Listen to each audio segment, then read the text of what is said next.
Look at my highlight. I'm rocking like a real loud makeup look today, but you know, I'm feeling it. I really like it. This channel isn't about makeup though, so it don't matter. But look, I kind of feel it. Okay, let's start, girl. Hey guys, welcome back to my channel. So today I am finally bringing you guys my book review of The Hate U Give by Angie Thomas, aka Thug Life, Thug Nasty. What's up? Let's get into it. Let me do first the synopsis of this book. So it stars our main character, whose name happens to be Star, and she witnesses the death of her best friend. She's in the car with him when he gets shot by a cop. He is unarmed. It is unprovoked. It is the same story that we have been hearing over and over and over, and this happens to her really good friend Khalil. And so after that happens, you know, it sparks nationwide news. You know, people are upset, especially people of color, black people, because another black unarmed man is shot for no reason. And it's just, I don't know, I don't want to get into like super politics, but this is a political book, and so it follows Star in the aftermath of dealing with the death of her really good friend and the struggle that she has with speaking out and, you know, protesting and helping to forward the movement. So this book really talks about the Black Lives Matter movement, what, you know, the community goes through, and especially a person who witnesses that, the trauma of seeing someone die, whether you know them or not. There are all different types of trauma, and you can kind of see that trauma in the different characters, but mainly in Star because she was a first-hand witness to the death of her friend. I just love this book. I gave it a 5 out of 5 stars on Goodreads because I just thought it was so amazing. So I just really recommend this book. You know, if you're a black person and you are frustrated and you keep seeing, you know, black men die, especially recently with that young man who was shot by the police, just a young little like 14-year-old boy. So I think this book is really good to just kind of like be able to express your feelings more, and this really helps put those feelings into words that sometimes that we can't do for ourselves, if that makes sense. Kind of rambling, trying to find my words here, but I just think it's a really good book.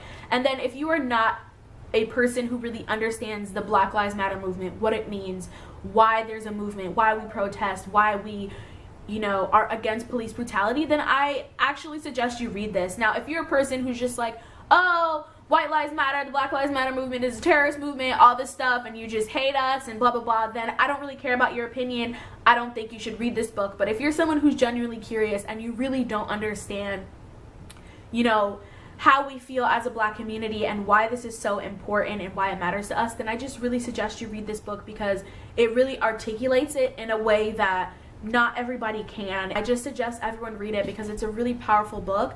I will say that this book, I think it's important to have a trigger warning.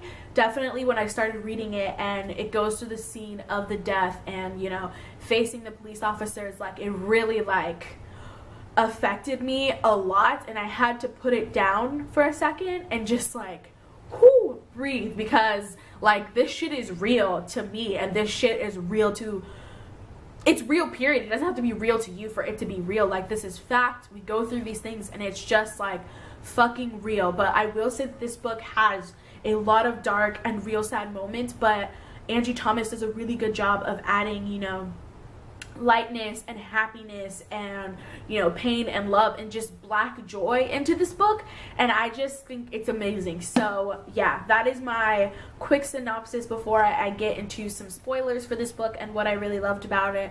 But I just really suggest everyone read this unless you're an asshole. You know, everyone's gonna be, oh, it's a different opinion, da-da-da. If your opinion, you know, is about hating another group of people or vying for their death or not even listening to another group to understand them, then fuck you, and I don't care about your opinion, and that's just that. And I think you're an asshole, and I don't really care. Sure, you're entitled to your opinion, but fuck your opinion. So alright, let's get into some spoilers. I felt really passionate just now, like that was a lot. Okay. Let's talk a little bit about Star. Star is definitely a character that I wholly identify with, and that's why I think I really like this book, because, you know, she grew up, she lives, you know, in the projects, in the ghetto, whatever you want to call it. You know, her family's not super rich. Her dad is an ex, you know, gang member. And, you know, she's got like half siblings here, well, she's one half brother, and then, you know, like she has a sister that she shares with that half brother, but her sister isn't really like her blood sister. And, you know, she just has this whole part of her life that will come off as ghetto to white people or ratchet or like anything, but she actually really has a loving and amazing foundation. And something that I really do love about Star is her foundation and her family.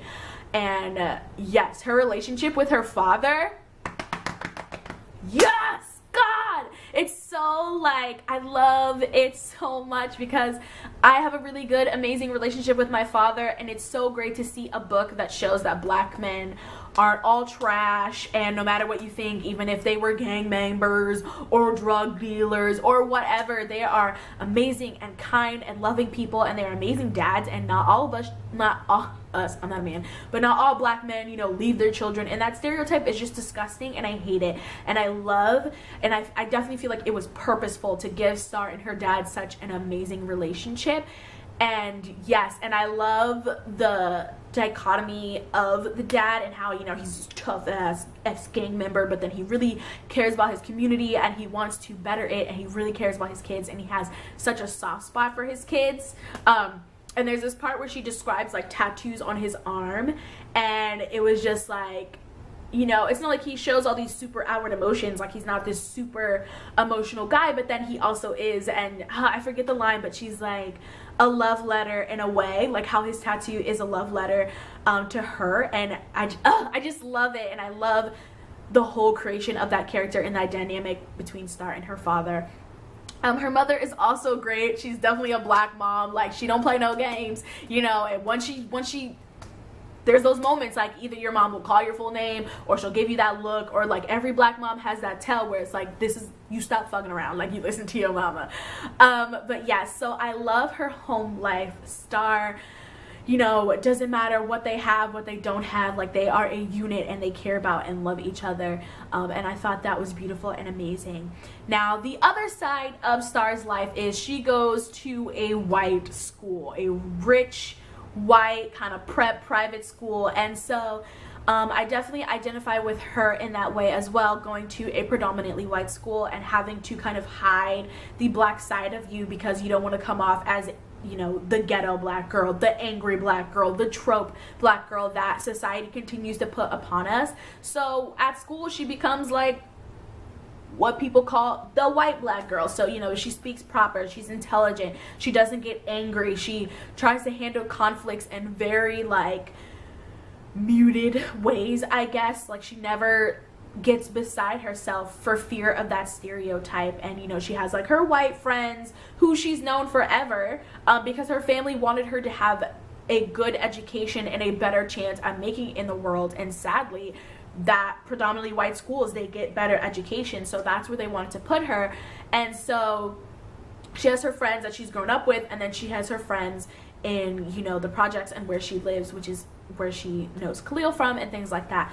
So I really identify with Star, and she has a lot of moments where she talks about how she navigates, you know, basically kind of like code switching in a way, how she navigates being with white kids and then being with her friends back home, and when she can release. And, you know, sometimes even back home she can't be herself because, you know, there is that part of her that, you know, is not stereotypical. So she, you know, doesn't talk in African American vernacular. I don't want to say like, oh, she talks proper, because I don't think, you know, that there is a proper way of speaking English, and I hate when people say that. So there is part of her in each of her worlds where she has to keep a part of her hidden. And then finally, when this happens with Khalil and he dies, her two worlds kind of collapse in a way. And so she deals with navigating, like, putting her worlds together and making sure everyone gets along and no one's judging each other. You know, she has a friend that she has to cut the fuck off because that bitch was racist, like, sometimes. And I identify with that as well, you know, like, growing up, going to a predominantly white school, you make all these friends, and this is before you learn about politics and racism, and you kind of are colorblind as a young child, and then slowly you start to notice the microaggressions around you. And I think that a lot of white people, white people, they tend to think that they are only racist if they say the N-word, or if they're like, I hate black people, or they think that is the only way you can be racist. But there are so many microaggressions and little things that you do that are racist, that are triggering to our history and slavery. And I don't know how many times we have to explain that you don't have to say the N-word to be racist. Like, it's just like, what, you know? And again, these microaggressions come from places of hate, and people are like, oh no, I don't hate you, I love black people, I have a black friend. Like, that just because you have a black friend, you probably are really racist towards that black friend, and we don't notice it until we grow up and start to understand these microaggressions that happen to us. So yeah, I just thought that whole dynamic and everything is amazing. One relationship that I find really interesting is that Star is dating a white boy, and she deals with a lot of guilt with that. She hides a part of herself, but you know, she really does love him because they have a lot in common. They both love Will Smith, and her boyfriend's kind of a wigger in a way, and that's what people would call white boys who try to act black. And you know, they have their issues, you know, they try to sample from our culture, and they kind of have a little like jungle fever. They love black women, like da-da-da.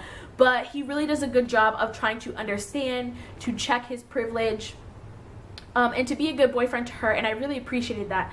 Like, the first moment when I realized that she had a white boyfriend, I was like, ugh, of course she does. But then I couldn't even fault her because I dated a white guy, so I definitely know how that can happen. And again, when you're growing up, you're finding love, like, you just find someone who likes the same things as you, which he does. He likes basketball, he likes the music that she likes, and they understand each other. And you don't see race, but it is important to see race. And so in their relationship, they go through that, and they learn more, especially her boyfriend learns more like about the Black Lives Matter movement, you know, what this means, why is this important. And I think he does a really, really good job of trying to understand it, and, you know, accept her for living in the projects, and like not seeing her as, you know, something less than because people have money. Like, you aren't less because you don't have money, you know. So I just thought that was really great, you know. Okay, so I don't want to ramble on too long, because I definitely can't about this book, because there are a lot of aspects that are just so important and beautiful. So I do want to talk about mainly the movement and Star dealing with her trauma, and then, you know, having the guts to come out and speak and publicly testify. And yeah, I thought this was so powerful, and it definitely reminded me of the case with Trayvon Martin and his really good friend who was on the phone when he got murdered. And I never really thought of the strength that it took for her to get on the stand and then have the public publicly like lash her and call her ghetto because of how she spoke, and just like awful things. And so Star deals with that, and I definitely think Angie kind of parallels that, because Star, you know, she starts working with an organization that kind of deals with, you know, issues in the Black Lives Matter movement, and they want to protest, and I kind of think of them as the Black Lives Matter movement and group. And so she starts working with them because it takes her a long time to come up with the courage, and her kind of half-sister is the one that kind of tells her off, because at first she doesn't want anyone to know that she witnessed Khalil's death, because she knows people like the police and things will start coming after her, so she doesn't protest, so she doesn't basically prove that this officer is wrong, because they love to cover up things. And so she's really scared. But then her friend tells her, like, Khalil would testify for you, he would fight for you, he would make sure that you got justice, he would make sure that people knew that you were a good person, because somehow black people always have to prove themselves. We always have to prove that we aren't, you know, that we aren't menacing and awful. And I hate that we always have to be on the defense, and we aren't just automatically given the benefit of the doubt. So that she really internalizes that, and she deals with a lot of PTSD and trauma. And I don't think we really take the time to understand how you know, witnessing this, seeing this on TV, you know, people are videotaping shootings and murders, like how this can really affect our psyche, and just like we really don't think about that stuff. So I just love that Angie Thomas addresses the mental health aspect and the struggle that Star goes through, but eventually she does go out and testify, and a verdict is reached. And I will challenge you to read it and figure out what the verdict, find out what the verdict is. And it was just real and enlightening, and just, this book is amazing. That's all I can say. I really don't want to ramble on too long. So if you want to discuss more in the comments, we can talk about it. I love fostering conversation, political wise, book wise. You know, we can talk about real life, this fictional life. Oh, and I didn't talk about how The Hate U Give kind of focuses on is modeled after Tupac. So The Hate U Give is kind of Tupac's, he kind of talked about what the words thug life meant, and it's like, the hate you give, I forget, hold on. So his motto was, the hate you give little infants fucks everybody, and that shit's real, and it's definitely a reoccurring theme in this book, which I thought was awesome because Tupac is the greatest. Alright, so I'm going to wrap this up because my camera just died, but this book is amazing.